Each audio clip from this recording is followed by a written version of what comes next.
తెలుగు రాజ్యం ప్రేక్షకులకి హృదయపూర్వక స్వాగతం. నేను మీ చిల్లగట్టు శ్రీకాంత్ కుమార్. ఇవాళ ఎప్పుడెప్పటి నుంచో నేను వారి అంతరంగ ఆవిష్కారాన్ని వినాలి, ముఖాముఖిని అనుకుంటున్నాను. వారి దగ్గరికి ఇవాళ నేను ఇక్కడికి రావటం జరిగింది. వారే పరిచయ వాక్యాలు అవసరం లేనటువంటి శ్రీ జీవి నారాయణరావు గారు, సుప్రసిద్ధ సినీ కళాకారులు, అట్లాగే నిర్మాత కూడా. దమయంతి ఆర్ట్ ప్రొడక్షన్స్ పతాకంపై దేవాంతకుడు లాంటి సూపర్ హిట్ సినిమాని, డైనమిక్ మూవీ మేకర్స్ మీద స్నేహితులు సుధాకర్ గారు, హరిప్రసాద్ గారితో కలిసి యముడికి మొగుడు లాంటి బ్లాక్ బస్టర్, ఇట్లా మరెన్నో సినిమాల్ని నిర్మించి నటుడిగా తనదైనటువంటి ప్రయాణంలో గొప్ప గొప్ప పాత్రల్ని ఒడిసి పట్టుకొని వాటికి ప్రాణప్రతిష్ఠ చేసినటువంటి నారాయణరావు గారు. నమస్కారం నారాయణరావు గారు. నమస్కారం అండి సార్. అంతులేని కథ నుంచి ఆలోచన వరకు అప్రతిహతంగా, నిరాఘాటంగా 50 సంవత్సరాల సుదీర్ఘమైనటువంటి ప్రయాణాన్ని కొనసాగించారు.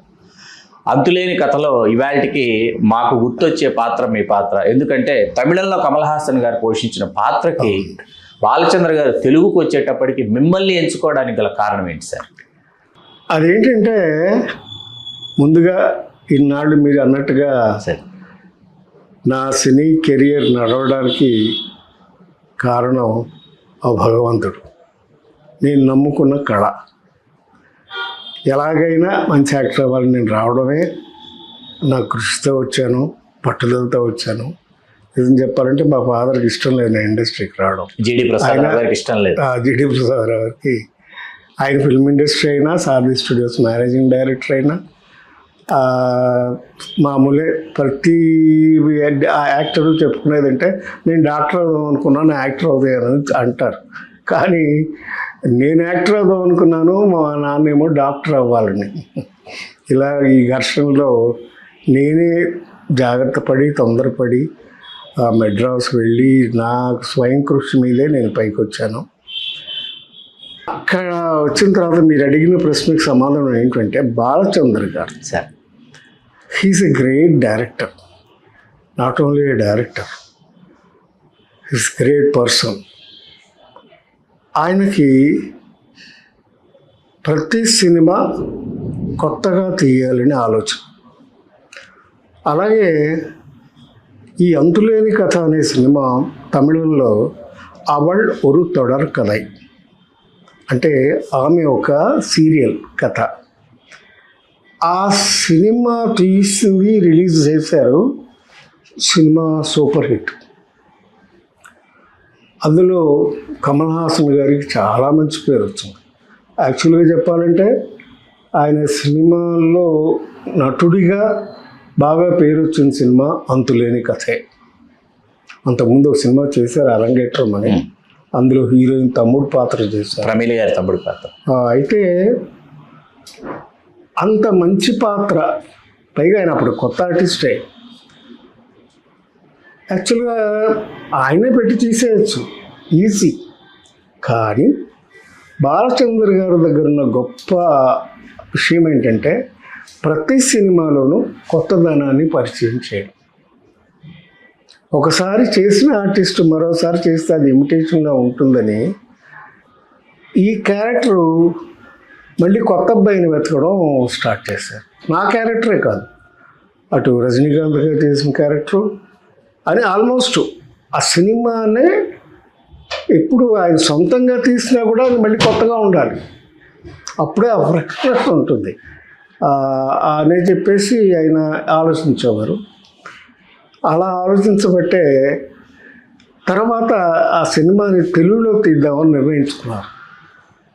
నిర్ణయించుకున్న తర్వాత ఆ ప్రొడ్యూసర్ గారు అరంగనాథ్ గారు, ఆయన అంతకుముందు ఒక చిన్న తెలుగు సినిమా తీశారు.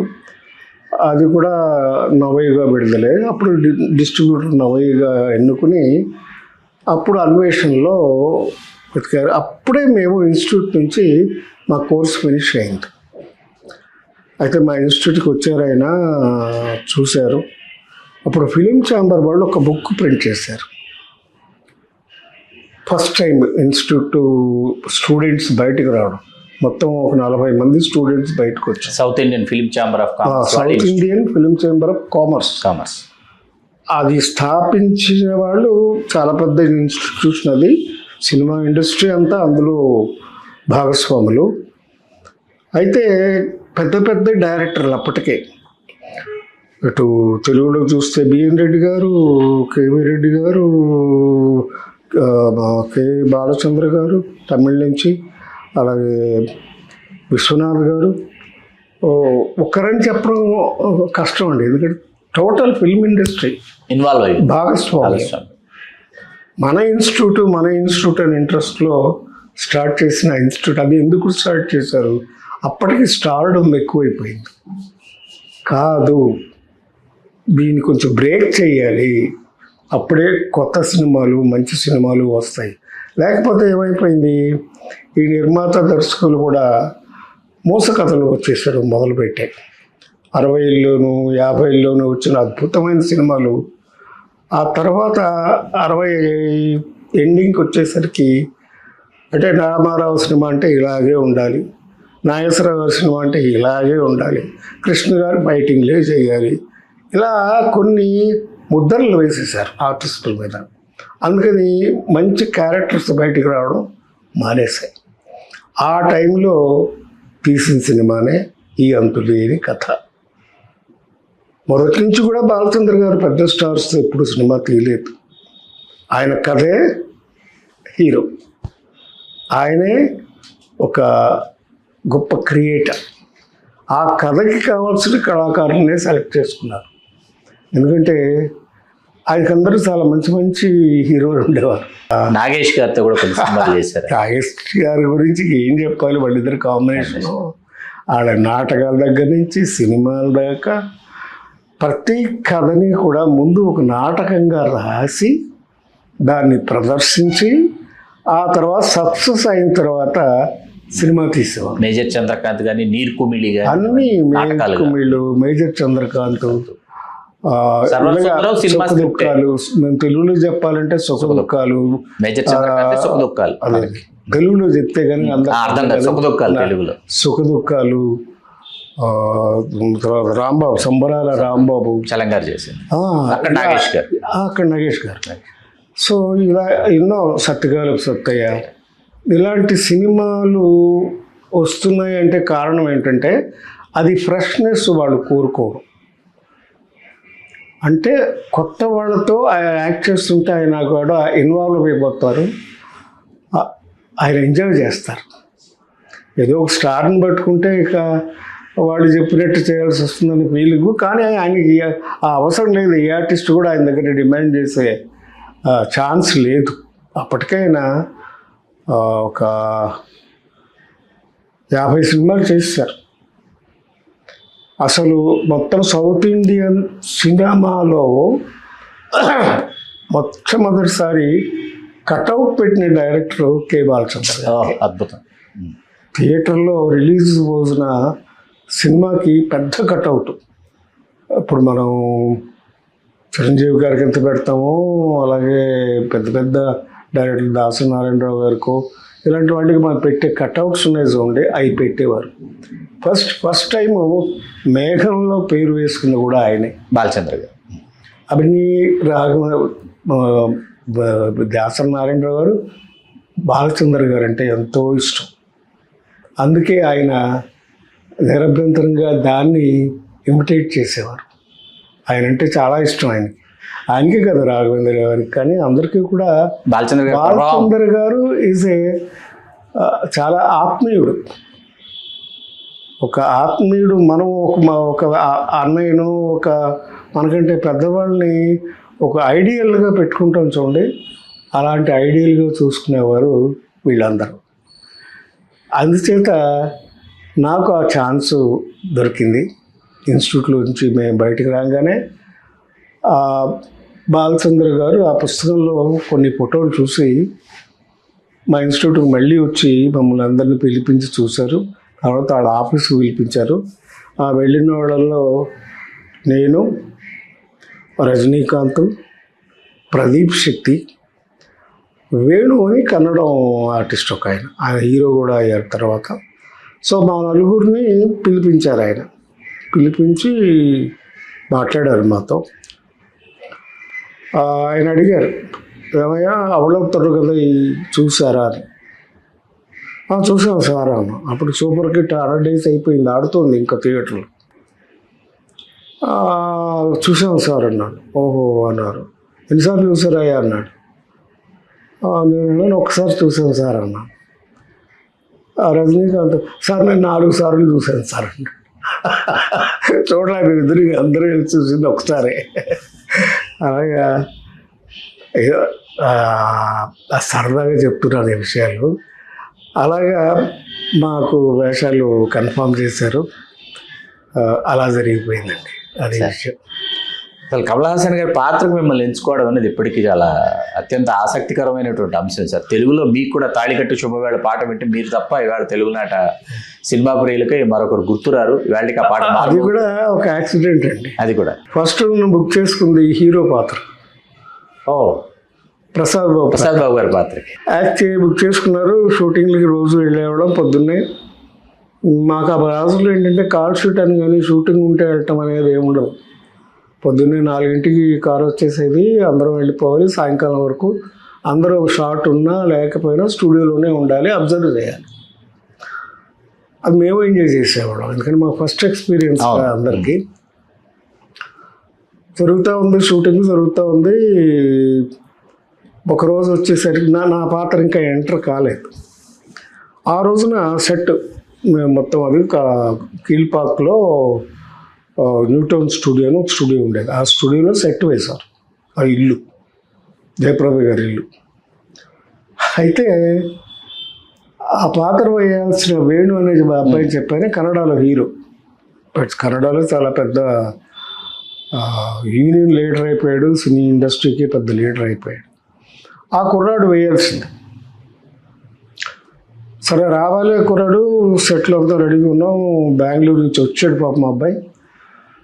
వచ్చేసరికి ఆ అబ్బాయి వచ్చి నాకు ఇక్కడ మెడ్రాస్లో వుడ్లాండ్స్ హోటల్లో రూమ్ కావాలని అడిగాడు. ఈ విషయం గురువు గారికి చెప్పేశారు. అసలు ఎందుకు ఆయన కావాలంటే మన ఆఫీస్లో ఎక్కడైనా ఉండొచ్చు, అక్కడెక్కడ రూమ్ ఎందుకు, ఎందుకంటే హీస్ బడ్జెట్ కాన్షియస్. బడ్జెట్లో ఉండాలి, క్వాలిటీలో ఉండాలి అన్నారు. అని ఆయన వెంటనే టికెట్ కొని మళ్ళీ బెంగళూరు పంపించేయండి అని. పాపం అబ్బాయి వెళ్ళిపోయాడు. ఆ రోజు షూటింగ్ స్టార్ట్ చేయాలి. ఎవరు కొత్త వాళ్ళలో ఎవరున్నారో అని ఆలోచిస్తుంటే అప్పుడు రజనీకాంత్ గురువుగారి దగ్గరికి వెళ్ళి, సార్ మన నారాయణరావు అయితే ఆ సాంగ్ బాగా చేస్తాడు సార్, మంచి డాన్సరు, మన నారాయణరావుని పెట్టుకోండి సార్. అవునా, అతను ఏదో హీరోలాగా ఉంటాడు అనుకో, హీరోగా పెట్టుకున్నాను కదా నేను. డాన్స్ అది బాగా చేయగలడా, బ్రహ్మాండంగా చేస్తాడు సార్. సరే అయితే అని నారాయణరావుని పంపించుకొని నారాయణరావు రమ్మని నేను వెళ్ళాను రూమ్లోకి. ఆయన పక్క సెట్లో రూమ్లో కూర్చుని ఉంటారు. ఎవరు వెళ్ళి మేకప్ వేసుకొని నేను చెప్తానని చెప్పి మేకప్ మ్యాన్ వచ్చి నాకు కమల్ హాసన్ గెటప్ వేయించారు. సుందరమూర్తి గారైనా మేకప్ అప్పటికి? సుందరమూర్తి గారు. సుందరమూర్తికి ఫోన్ చేసి నారాయణరావు పంపిస్తున్నాను, ఆ వికటకవి గోపాలు క్యారెక్టర్ నారాయణరావు గెటప్ వేయించాను. నేను గెటప్ వేసుకుని సెట్లోకి ఎంటర్ అయ్యాను. ఈరంగి శర్మ గారు కంగారు పడిపోయాడు, ఆయన కో డైరెక్టర్. ఇదేంటే నువ్వు ఈ డ్రెస్ వేసుకొచ్చేసేంటి, నువ్వు ఇది కాదు, నువ్వు వేరే ఆ క్యారెక్టర్ కదా. లేదండి గురువు గారు చెప్పారు, ఇప్పుడే వచ్చానన్నా అని చెప్పి ఆయన మళ్ళీ వెళ్ళి అలాగా ఆ రోజున రజనీకాంత్ చెప్పిన సలహాని కాదు, గురువు గారికి చెప్పడమే నాకు ఆ పాత్ర రావడానికి జరిగిన సంఘటన. ఎప్పుడు నేను అందుకు రజనీకి రుణపడి ఉంటాను సార్. ఇందాక ఈరంగి శర్మ గారి ప్రస్తావన వచ్చినప్పుడు నాకు మీ పాత్ర చాలా ఇష్టమైన సినిమా తమిళంలో నిళల్ నిజమాగిరదు, అది తెలుగులో చిలకమ్మ. ముందు తెలుగు చేశారు, ఈరంగి శర్మ గారు చేశారు సార్. చాలా మంది తమిళంలో చేసి తెలుగు చేశారని అనుకుంటారు సార్. కాదా, ఇది మాత్రం ఏమైందంటే ఇది ఒరిజినల్గా మలయాళం పిక్చర్. ప్రేమ్ నజీర్ గారు, సత్యన్ గారు, వాళ్ళిద్దరు, షీలా, శారద, చాలా కాస్టింగ్. ఆ మలయాళం సినిమా రైట్స్ కొనించారు, బాలచంద్ర గారి దగ్గరే ఉన్నాయి. ఆయన తీద్దామని కొన్నారు. అది ఆయన కొన్ని మార్పులు అప్పుడే కుదరలేదు, మొత్తానికి వాళ్ళ పెండింగ్లో పెట్టారు. ఈ కథ నేను తీసుకుంటాను సార్ అని బాలచంద్ర హీరంగ్ శర్మ గారు అడిగారు. అంటే అలాగే చెయ్యి, నేను స్క్రీన్ ప్లే నేను చేసి పెడతానంటే, గురుగారు నాకు అదే కావాలి, మీరు స్క్రీన్ ప్లే చేయాలి, సూపర్విజన్ మీరు చేయాలి, పర్యవేక్షణ మాత్రం పర్యవేక్షణ మీరే చేయాలి గురుగారు అంటే, అట్లాగే అన్నారు ఆయన. అప్పుడు ప్రేమ్ నజీర్ క్యారెక్టర్ నేను, సత్యన్ గారి క్యారెక్టర్ రజనీకాంత్, షీలా క్యారెక్టర్ సంగీత గారు, శారద గారి క్యారెక్టర్ శ్రీప్రియ గారు తెలుగులో. ఈ నలుగురితో ప్లాన్ చేశారు. అంటే ఒరిజినల్లో మలయాళం పిక్చర్ కనుక ఒక వాళ్ళ పద్ధతి మీకు అందరికీ తెలుసు, మనకు అందరికీ తెలుసు, ఆల్మోస్ట్ ఆర్ట్ ఫిల్మ్స్ లెవెల్లోనే ఉండే. కానీ నేను చేసిన క్యారెక్టర్కి ఫస్ట్ టైం ప్రేమ్ నజీర్ గారికి ఉత్తమంతుడు అవార్డు వచ్చింది. అప్పుడు 100 సినిమాలు చేశాడు దగ్గర దగ్గర. ఆయన అప్పటి వరకు ఉత్తమంతుడు రాలేదు, రాలా. ఆయనకి చాలాసార్లు వచ్చాయి కానీ సత్యం గారికి ఈయనకి రాలా. అంత బాగా చేశారు ఆయన, మహానుభావుడు, మహానటుడు. అయితే ఇక తెలుగులోకి వచ్చేసి దీనికి ఏదైనా మసాలా ఏదైనా కావాలండి, హీరంగ్ శర్మ గారికి మసాలా అని కాదు, ఎంటర్టైన్మెంట్ క్యారెక్టర్స్ కావాలి, క్రియేట్ చేస్తాను. అప్పుడు పిఎల్ నారాయణ క్యారెక్టర్ ఇంట్రడ్యూస్ చేశారు. అది ఒరిజినల్ పిక్చర్లో లేదు, ఆ ట్రాక్ లేదు, పిఎల్ నారాయణ ట్రాక్ కానీ ఇది కానీ అవన్నీ లేవు.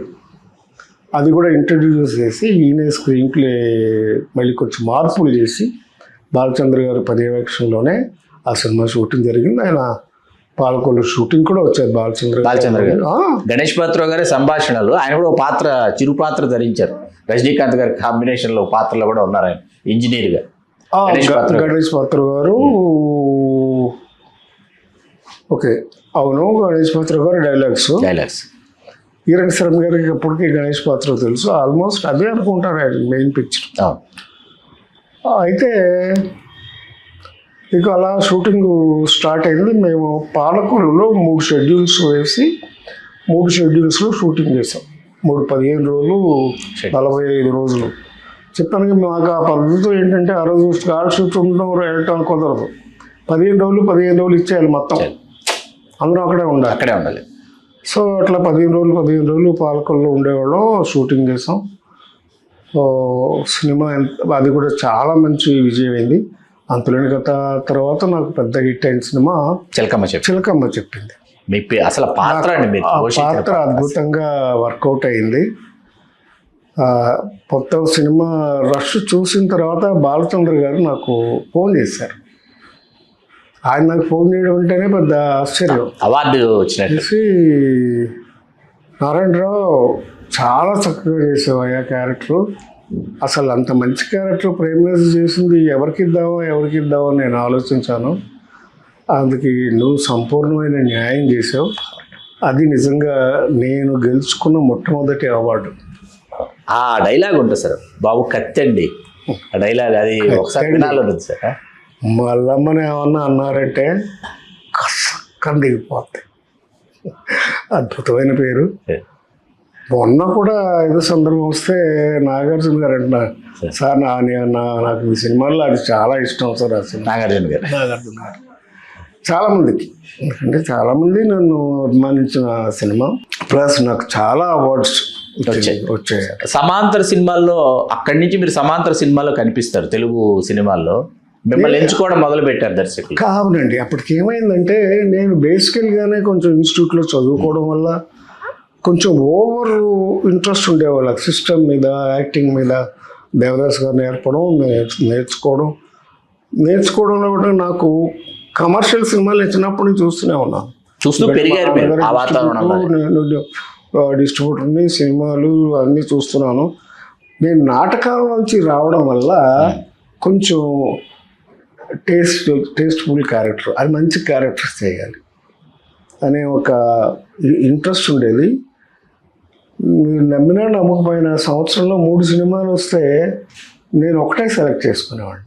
మీకు వచ్చిన ఒకటే, ఇది చాలు, ఈ పాత్ర చాలు, ఈ పాత్ర సినిమా. ఆ సంవత్సరం ఆ కాన్సన్ట్రేషను అలా చేసుకుంటూ వచ్చాను. అలాగ చిలకమ్మ చెప్పింది.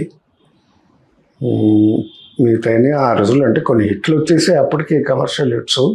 ఆలు మగలు, అక్కినేని పైగా చేశాను. తర్వాత అందమే ఆనందం, సంగీత శ్రీనివాసరావు గారు దర్శకత్వం. సంగీత దర్శకత్వం. అది చాలా బోల్డ్ కాన్సెప్ట్ సార్, అప్పటికి దాన్ని హ్యాండిల్ చాలా బోల్డ్, అసలు చాలా రిస్క్ షాట్లు కూడా ఉన్నాయి అందులో. ఉన్నాయి. జయప్రద గారు ఆల్మోస్ట్ అంటే నేకెడ్ గానే యాక్ట్ చేశారు. సో అలాంటి మంచి సినిమా, అది కూడా చాలా మంచి సినిమా. మోహం 30 వర్షం అని, అది కూడా తమిళ రీమేకే. అలాంటి సినిమా, అది 100 days, ఒకే సంవత్సరం 3 100 days పిక్చర్స్ వచ్చాయి. చిలకమ్మ చెప్పింది, ఆలు మగలు, అందమే ఆనందం. దాంతో ఇక హీరోగా ఎస్టాబ్లిష్ అయిపోయిన తర్వాత ఇక అంటే వచ్చే క్యారెక్టర్లు వస్తూ ఉండేవి, కానీ బేసికల్గా జస్ట్ ఒక హీరో అన్న తమ్ముడు ఫైటింగ్ క్యారెక్టర్ ఇలాంటివి ఏమైనా వస్తే నేను ఒప్పుకునేవాడిని కాదు. నన్ను కావాల్సిన మిత్రులు వాళ్ళు కూడా ఎందుకు ఏ క్యారెక్టర్ అయినా చేసేయచ్చు కదా, నాకు అలా ఇష్టం ఉండదు, కొంచెం మంచి క్యారెక్టర్లే చేయాలి. ఆ తర్వాత నేను చేయవలసిన క్యారెక్టర్ మా భూమి, సాయి చంద్ గారు చేసిన పాత్ర మీరు చేయాలి. హీరో అవును, హీరోగా మంచి క్యారెక్టర్ అది చేశాను. కానీ ఆ మధ్యలో తర్వాత ముందు వచ్చిన క్యారెక్టర్ ఒక ఊరి కథ. మీ స్టిల్ నాకు ఆ స్టిల్ గుర్తుంటుంది, మీరు అలా కూర్చుంటారు, ఆ స్టిల్ గుర్తుంది నాకు. ఆ ఒక ఊరి కథ సినిమా మృణాల్ సేన్ గారు బెంగాలీ డైరెక్టర్. అయితే దానికి ప్రొడక్షన్ చూసుకుంది మా అన్నయ్య రవి గారు అని, మా బ్రదర్. బట్ ఆయన వచ్చారు, మెడ్రాస్ వచ్చారు, తెలుగు సినిమా తీస్తున్నారు. మృణాల్ సేన్ గారు చాలా గొప్ప విషయం అనుకున్నారు అందరూ. ఎవరు కావాలి, ఆర్టిస్ట్ కావాలంటే సరే చూస్తున్నారనే వెతుకుతున్నారు. చాలామందిని చూశారు. అప్పుడు నేను లేదండి వీళ్ళందరూ కాదు, నేను ఒక మంచి ఆర్టిస్ట్ని పరిచయం చేస్తానని చెప్పి కమల్ హాసన్ గారిని తీసుకెళ్ళి ఆయన దగ్గరికి. మీరు తీసుకెళ్ళారు? మేమిద్దరు మంచి ఫ్రెండ్స్ అప్పటికే, అంతలో చేసాము, ఎప్పుడు కలుస్తూ ఉండేవాళ్ళం, మాట్లాడుకునేవాళ్ళం. తీసుకెళ్తే ఆయన పామ్ గ్రోవ్ హోటల్లో కలిసి చూశారు.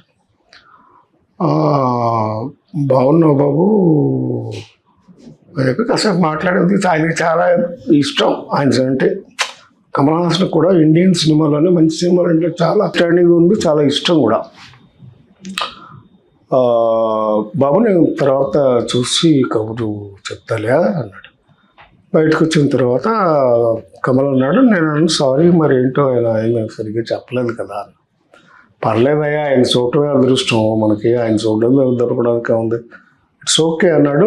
కమల్ వెళ్ళిపోయినా అక్కడ చాలా మస్కులర్ బాడీ ఉందయ్యా ఆయనకి, ఎక్సర్సైజ్ బాడీ, నా క్యారెక్టర్కి అసలు సూట్ కాడా అన్నాడు. బక్క చిక్కిపోయి ఉండాలి ఆ పాత్రకి.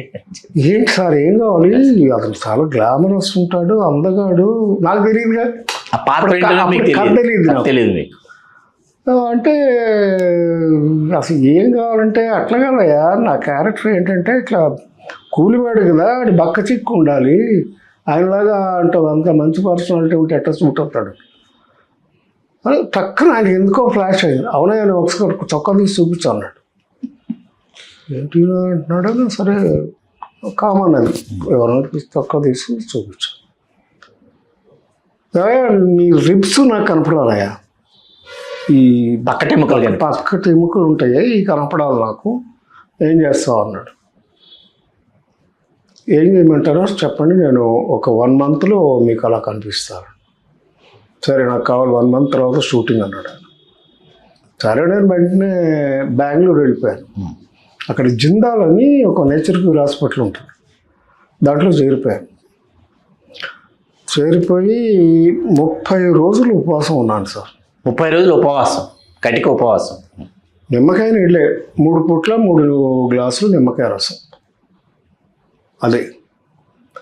అదేంటంటే అసలు ప్రకృతి వైద్యంలో ఉన్న మహత్తరమైన అదేంటంటే, మొదటి రోజు ఆకలేస్తుంది, 2వ రోజు ఆకలేస్తుంది, 3వ రోజు నుంచి మన శరీరంలో ఉన్న ఒక అద్భుతమైన శక్తి ఏంటంటే, మన శరీరంలో ఉన్న కొవ్వును హరించడం మొదలు పెడుతుంది. ఆ కొవ్వును తినేస్తే ఆటోమేటిక్గా సన్నబడిపోతారు. 27 కేజీలు తగ్గాను సార్. నెల రోజుల్లో 27 కేజీలు. నిజం, అంతకుముందు సినిమాలు మీరు చూస్తే దానికి దీనికి తేడా తెలుస్తుంది. అది మీరు ఇలా ఉన్న స్టిల్ నాకు గుర్తుంది, బేర్ బాడీతో మీరు ఇలా ఉంటారు. ఆ స్టిల్ ఇప్పుడు ఆ సినిమాలో డ్రెస్ ఉండదు, ఉండదు అసలు. ఆ చిన్న ఈ ఆ గుడ్డలు కూడా ఆ పల్లెటూరులోకి వెళ్ళి మా కొత్త బట్టలు వాళ్ళకి ఇచ్చి వాళ్ళ పాత బట్టలు తీసుకుని అవి కట్టుకునేవాడు. రోజు వాటిని డెటాల్లో వాష్ చేసి మేము అవి కట్టుకునేవాడు. అలాగా ఆ క్యారెక్టర్ ఒక గొప్ప అనుభూతి నాకు. పైగా సినిమా ప్రపంచం మొత్తంలోనూ నన్ను ఒక ఆర్టిస్ట్గా నిలబెట్టింది. ఆల్మోస్ట్ అన్ని దేశాలలోనూ కూడా అది ప్రదర్శింపబడింది ఆ రోజుల్లోనే. అప్పట్లో అంటే దగ్గర 50 ఏళ్ళు 48 ఏళ్ళు అయింది. కార్లవి వేరే ఫిల్మ్ ఫెస్టివల్లో ఒక ఊరి కథకి బెస్ట్ జ్యూరీ అవార్డు వచ్చింది. Riders of the last arc మీద కూడా దానికి కూడా రాని అవార్డు దీనికి వచ్చింది. అలాగా ఒక ఊరి కథ అనే సినిమా నాకు అంతులేని కథ, చిలకమ్మ చెప్పింది అంత గొప్ప సినిమాలో, అలాగే ఒక ఊరి కథ కూడా మంచి అంతే అనుభూతినిచ్చింది, గుర్తింపునిచ్చింది. కానీ ఒక బ్యాడ్ కూడా చేసాయి ఈ 3 సినిమాలు. ఎందుకంటే ప్రతి నిర్మాత ఇప్పుడు నా పేరు వచ్చింది అనుకోండి, ఆయన ఆర్ట్ సినిమాలు యాక్టర్ అండి బాబు, ఆయన మనకెందుకు అనేవారు. ఇలా అన్న సందర్భాలు కూడా నాకు తెలుసు. సో ఒక విధంగా మంచిగా జరుగుతుంది, మంచి వెనకాల చెడు ఉంటుంది. సో ఇలా సినిమాలు చేసుకుంటూ వచ్చాను. చిలకమ్మ చెప్పింది, నాలాగెందరో ఒక్కొక్క కాటు చెప్పు. అసలు అది ఇరంగి శర్మ గారు ఇక చిలకమ్మ చెప్పింది ఒక్కొక్క కాటు చెప్పు. ఆయన పర్మనెంట్ హీరో మీరు 3 సినిమాలు వరుసగా. అసలు ఒక్కొక్క కాటుకు చెప్పు దెబ్బ. అసలు చిరంజీవి గారి టాప్ 10 విలన్స్ లో ఒక బెస్ట్ విలన్ అని చెప్పచ్చు. అదే అక్కడికే వస్తున్నాను. సార్ మా పరిచయం ఎలా అయిందో కూడా తెలిసే ఉంటుంది. ఇంతకుముందు చెప్పాను ఒకటి 2 ఇంటర్వ్యూ కొత్తది. చిలకమ్మ చెప్పింది షూటింగ్ చేస్తున్నప్పుడు ఒక కుర్రాడు చక్కగా అందంగా ఉండి మంచి బాడీ బిల్డర్ ఉండి చక్కగా మంచి, అప్పటికే ఎన్సీసీ క్యాండిడేట్ అయినా, అందుకని మంచి ఫిజిక్, మంచి ఛాతి, మంచి ఆ కళ్ళు, బ్రహ్మాండమైన కళ్ళు ఉండి కుర్రాడు బాగున్నాడు కుర్రాడు అని అనుకున్నాం. సరదాగా పొద్దున్నే వచ్చాడు ఆయన పాలకొల నుంచి. ఎందుకంటే అప్పటికే చేగోవిండి హరిబాబు గారు, చిరంజీవి గారి ఫాదర్కి అందరూ బాగా తెలుసు. వాళ్ళ ఊరి పక్కనే కదా, అక్కడే పాలకొల పక్కనే నర్సాపురం. ఆయనతో పరిచయం కూడా ఉంది వాళ్ళకి. సరదాగా ఆయన షూటింగ్ జరుగుతుందంటే చూద్దామని వచ్చాడు. మా సాయంకాలం దాకా మాతో షూటింగ్లో ఉన్నారు. ప్యాకప్ అయిన తర్వాత మాతో పాటు రూమ్కి వచ్చారు. ఆయన ఏదో మాటల మీద అంటూ, నాకు ఇంట్రెస్ట్ ఉంది, నేను చేద్దాం అనుకుంటాను, చదువు అయిపోయింది అని అన్నారు. అంటే ఇప్పుడు నేను చిరంజీవి చెప్పింది అంటే, మేమిద్దరం చదువుకుంది ఒకే ఇన్స్టిట్యూట్, మంచి ఇన్స్టిట్యూట్, డెఫినెట్గా మీరు వచ్చి అక్కడికి చేరండి, బాగుంటుంది అని చిన్న సలహా ఇచ్చాం. తర్వాత మేము ఊహించలేదు, నెక్స్ట్ ఇన్స్టిట్యూట్కి వచ్చేసాడు ఆయన. అప్పుడు మా కోర్స్ అయిపోయింది, మేము సినిమాలు చేస్తున్నారు. బట్ నేను మాత్రం రెగ్యులర్గా ఇన్స్టిట్యూట్కి వెళ్ళేవాడిని. మీరు? ఎందుకంటే అప్పటికి నేను కొన్నాళ్ళు ట్యూటర్గా కూడా పనిచేశాను. రాజేంద్ర ప్రసాద్ గారు కూడా అదే సమయమా ట్యూటర్గా? ఆయన కొంతకాలం కాదు. రాజేంద్ర ప్రసాద్ నాకంటే 1 year జూనియర్. 1 year జూనియర్ అంతే. మా సెకండ్ ఇయర్లో ఉన్నప్పుడు Rajendra Prasad first year, 1 year junior. Devdas గారు ఇప్పుడు సినిమాలు వచ్చినాయి వెళ్ళిపోయేసరికి నేను ట్యూటర్గా పనిచేస్తాను, రాజేంద్ర ప్రసాద్ చేయలేదు. రాజేంద్ర ప్రసాద్ సినిమాలు వచ్చేసాయి. ఇన్ని కోర్సు చేస్తున్నప్పుడే చిరంజీవి గారికి అవకాశం వచ్చింది. ఆయన ఆల్మోస్ట్ ఫినిష్ చేయలేదు, కోర్స్ చేయకముందే అవకాశం వచ్చింది. వెళ్ళారు, సక్సెస్ సంపాదించారు, పేరు సంపాదించారు. వాసు గారి సినిమా ఫస్ట్ వాసు గారిది. ఆ తర్వాత అది ప్రొడ్యూసరు క్రాంతి కుమార్ గారు. ఆ పరిచయంలోనే ఆయనకి క్రాంతి కుమార్ గారికి చాలా ఓన్ అయిపోయాడు చిరంజీవి. నచ్చేశారు, బాగా నచ్చేశాడు. ఆయన పేరు పెట్టింది చిరంజీవి అని. పెట్టడంతో ఇక ఆయన బాగా సొంత మనిషిలాగా చూసుకోవడం మొదలుపెట్టాడు. అలాగా వాళ్ళిద్దరి కాంబినేషన్లో మంచి మంచి సినిమాలు వచ్చాయి. న్యాయం కావాలి, మోసగాడు, ఇది పెళ్ళి అంటారు. అసలు అంటే ఒక పేరెంటల్ అఫెక్షన్ అంటారు, అలాంటిది ఏర్పడింది క్రాంతి కుమార్ గారికి. ఇప్పుడు నాకు ఎట్లాగో ఈరంగ్ శర్మ గారు మిమ్మల్ని నన్ను సొంతం సొంతం చేసుకున్నారు. అలా యాక్చువల్గా ఆ సినిమాలు కూడా వేరే వాళ్ళు పెట్టుండొచ్చు. యాక్చువల్గా ఫస్ట్ చిలకమ్మ చెప్పింది క్యారెక్టర్ కూడా కమల్ హాసన్ గారిని అనుకున్నాడు ఆయన. నాకు ఇంకో క్యారెక్టర్ ఇచ్చాడు, అది మన వీడేసాడే గుంటూరు అబ్బాయి లక్ష్మీకాంత్, అది అనుకున్నారు. అది అనుకున్నారు.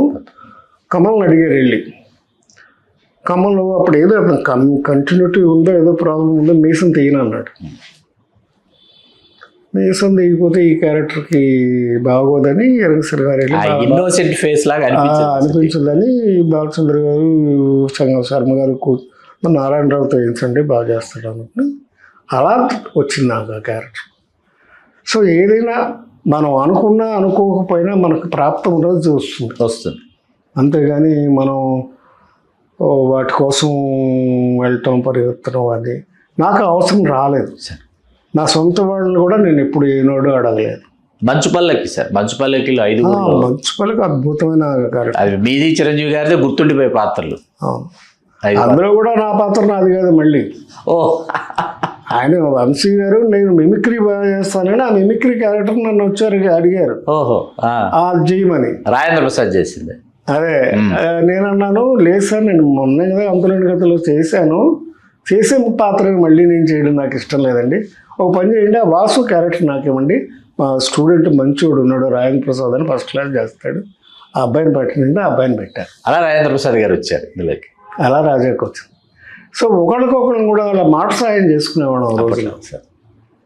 అలాగే ఇప్పుడు సుధాకర్ చిరంజీవి కలిసి ఇంటర్వ్యూకి వెళ్తే సుధాకర్కి వచ్చింది భారతీరాజు గారి సినిమాలో, చిరంజీవి గారికి రాలా. అందుకని అలా అవన్నీ మా ఇన్స్టిట్యూటే ఒక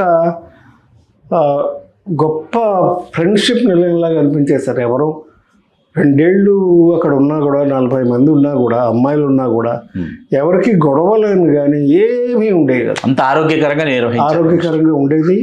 మాకు టీచర్ దేవదాస్ కనకాల గారు, లక్ష్మీ కనకాల గారు, మలయాళంలో ప్రభాకర్ గారు ఉండేవారు, ప్రిన్సిపల్ ఏమో ఆయన వైజీపీ అని మహేంద్ర గారి ఫాదర్, మహేంద్రన్ గారి ఫాదర్. వారి డాక్టరే రజనీకాంత్ వైఫ్ లత గారు.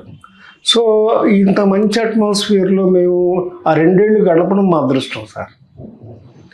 అందరం భాషలు నేర్చుకున్నాం, ఒకరి భాష మొత్తం మిగతా భాషలు వచ్చినాయి కదా, ఆ సినిమాలు చూడగలిగారు కదా, మిగతా భాషలో సౌందర్యం తెలిసింది మీకు, ఆత్మని దర్శించగలిగారు. తమిళ్ నేర్చుకున్నాము, రాయడం, ఒకరికొకరు మళ్ళీ రాత కూడా నేర్చుకున్నాం. మిగతా ఖాళీ టైంలో ఏం చేయాలి, తమిళ్ రాయడం నేర్చుకున్నాము, పలకడం నేర్చుకున్నాము, అన్నీ నేర్చుకున్నాం. రజనీకాంత్ కూడా అలాగే అన్ని భాషలు నేర్చుకున్నాడు. అందరూ ఆల్మోస్ట్ అన్ని భాషలు నేర్చుకున్నాం అందరం. సో అదొక గొప్ప అవకాశం మాకు ఫిల్మ్ ఇన్స్టిట్యూట్ అన్నది చేంబర్ కలిగించింది. అని ఇంతమంది రజనీకాంత్ గారు అక్కడి నుంచి వచ్చింది, మీరు రాజేంద్ర ప్రసాద్ గారు, చిరంజీవి గారు, సుధాకర్ గారు, హరిప్రసాద్ గారు, నాజరు అసలు ఎలాంటి ఆర్టిస్ట్ వచ్చారు అక్కడి నుంచి? చాలా మంది సార్. ఆ తర్వాత ఎందుకు అది మూతపడిపోయింది, అది నిర్వహించలేకపోయారు? అది కొంత తమిళనాడు గవర్నమెంట్ పాలిటిక్స్ అండి సార్. అంటే ఎంజీఆర్ గారు సీఎంగా ఉన్నప్పుడే ఇక్కడ జనం వస్తున్నారు, ఇక్కడ పేరు వస్తుంది, అక్కడ వాళ్ళకి ఇన్స్టిట్యూట్ ఉంది, ఐఐటిలో ఫిల్మ్ ఇన్స్టిట్యూట్ ఉంటే అక్కడ జనం రావట్లేదని ఆయన సీఎం గారు కబురు పెట్టి ఛాంబర్ వాళ్ళని, మా ఇన్స్టిట్యూట్ మేము రన్ చేస్తున్నాం కదా, మళ్ళీ మీ ఇన్స్టిట్యూట్తో అవసరం ఉంది, అది క్లోజ్ చేసేయండి, మీ స్టాఫ్కి మేము ఉద్యోగాలు ఇస్తామని చెప్పి క్లోజ్ చేయించాడు. ఇంకెంతమంది అద్భుతమైనట్లు వచ్చేవాళ్ళు. అప్పుడు లక్ష్మి గారికి ఉద్యోగం ఇచ్చారు అందులో. అప్పుడు దేవదాస్ గారు సినిమాలోకి వెళ్ళిపోయారు, డైరెక్టర్ అయిపోయి, నాగమల్లి అలా వరుస. అయితే ఫస్ట్ నిజం ఆయన ఫస్ట్ నుంచి నిజం, నేనే కదా హీరో. అయితే అలాగే లక్ష్మి గారు నిజం, రాచకొండ విశ్వనాథ శాస్త్రి గారు రామశాస్త్రి గారు నాటకం, బొమ్మడి గారు విలను, సార్వభౌమరావు పాత్ర విలను. అసలు ఆ విలన్ డైలాగ్స్ చెప్పగలిగితే చాలు యాక్టింగ్ వచ్చేస్తుందని చెప్పేవాడు, నేర్చుకునేవారు, అందరూ నేర్చుకునేవారు కదా. నిజం. ఆ పాత్ర ఫస్ట్ టైం గుమ్మడి గారు ఇక్కడ చెవుల్లో వెంట్రుకలు ఎన్ని పెట్టుకుని చాలా మేకప్ లేకుండా యాక్ట్ చేశారు. సార్. తర్వాత చట్టానికి కళ్ళులే ఒకటి మీ జీవితంలో, అదొకటి మంచి క్యారెక్టర్ అండి. తమిళ్లో అయిన తర్వాత తెలుగులో వచ్చింది. తమిళ ఫస్ట్ టైంలో అది తమాషాగా జరిగిందండి సార్. అదే చిరంజీవిని నేను వెళ్ళి డేట్లు అడిగా, కాదు అది అంతకుముందే. సో అది మళ్ళీ మీ ఇద్దరం కలిసి యాక్ట్ చేసిన సినిమా చట్టానికి కళ్ళు. ఎస్వి చంద్రశేఖర్ గారి డైరెక్షన్, విజయ్ గారి ఫాదర్. మీ పాత్ర అమితాబ్ బచ్చన్ గారు హిందీలో. అవునండి, హిందీలో అందాకారం. అది యాక్చువల్గా హీరో క్యారెక్టర్ చేయమని అడగడానికి తీసుకెళ్ళారు పూర్ణచంద్ర గారు. తీసుకుని నేను ఈ క్యారెక్టర్ చేయనండి నేను కొంచెం అని చెప్పి, ఆ క్యారెక్టర్ బాగుంది అది చేస్తాను నేను అన్నాడు. ఆయనే అన్నాడు, లేకపోతే ఆ క్యారెక్టర్కి ఎంత బచ్చన్ దగ్గరికి ఎందుకు వెళ్తారు? అప్పటికి ఆయన ఎక్కడో ఉన్నాడు. యాక్చువల్గా గెస్ట్లో ఉన్నట్టు. బట్ అది కూడా సూపర్ హిట్, 3 లాంగ్వేజ్లోనూ సూపర్ హిట్ అయింది. తెలుగు ఎంత అయిందో హిందీ అంతకంటే ఎక్కువ పెద్ద హిట్ అయింది. సార్ మీ పాత్ర అసలు అమితాబ్ బచ్చన్ గారు చేస్తున్నారు మీకు తెలిసినప్పుడు మీకు ఏమనిపించింది సార్? సంతోషం వేస్తుంది. అంటే పూర్ణచంద్ర గారు ఎంత మా మనుషులే. అంతేగా. అవును, ఆయన ప్రొడక్షన్ మేనేజర్గా ప్రారంభించబడి అక్కడి నుంచి ఫస్ట్ డిస్ట్రిబ్యూటర్ దగ్గర మా నాన్నగారి దగ్గర పనిచేశారు, ప్రసాదరావు గారి దగ్గర. సికింద్రాబాద్ ఆఫీస్లో డిస్ట్రిబ్యూషన్ ఆఫీస్లో పనిచేశారు. మాకు బాగా ఫ్యామిలీ ఫ్రెండ్స్. ఇంకా అది ఈ నటన ఈ అవకాశాల్లో నుంచి దమయంతి ఆర్ట్ ప్రొడక్షన్స్, దేవాంతకుడు సినిమా, ఈ ప్రయాణం ఎట్లా సాగింది? అసలు నిర్మాతగా మారాలన్న ఆలోచన ఎందుకు వచ్చింది? సినిమాలు చేస్తున్నాను సార్ బాగానే. అప్పుడు చిరంజీవి గారు కూడా మెల్లగా సినిమాల్లోకి వచ్చేసారు. ఫస్ట్ పిక్చరు మేము ఇద్దరం చేసింది కుక్క. అవును. అదే టైంలో అది స్టార్ట్ అవ్వగానే టైంలో ఇది కథ కాదు జరుగుతుంది, చేయబోతున్నారు తెలుగులో. ఎవరిని పెట్టాలని అనుకుంటే ఈరంగ గారు నేను చెప్పాను, ఇద్దరు వెళ్ళి సార్ చిరంజీవిని కొత్త అబ్బాయి వచ్చాడు చాలా బాగా చేస్తున్నాడు అని మేము చెప్పాము. వెంటనే పిలిపించి ఆయన చిరంజీవి గారికి ఆ క్యారెక్టర్ ఇచ్చారు. ఇలా ఆయన సక్సెస్కి దగ్గర నడుస్తున్నారు. నేను సినిమాలు చేస్తూనే ఉన్నాను, రొటీన్ చేస్తున్నాను. బట్ వీలైనంత వరకు నేను సెలెక్టివ్గా ఉండేవాడిని సార్ క్యారెక్టర్స్. ఇలా చేస్తున్న టైంలో అప్పుడే దాని ముందు సుబ్బారావు కోపం వచ్చిందని ఒక సినిమా చేశాను.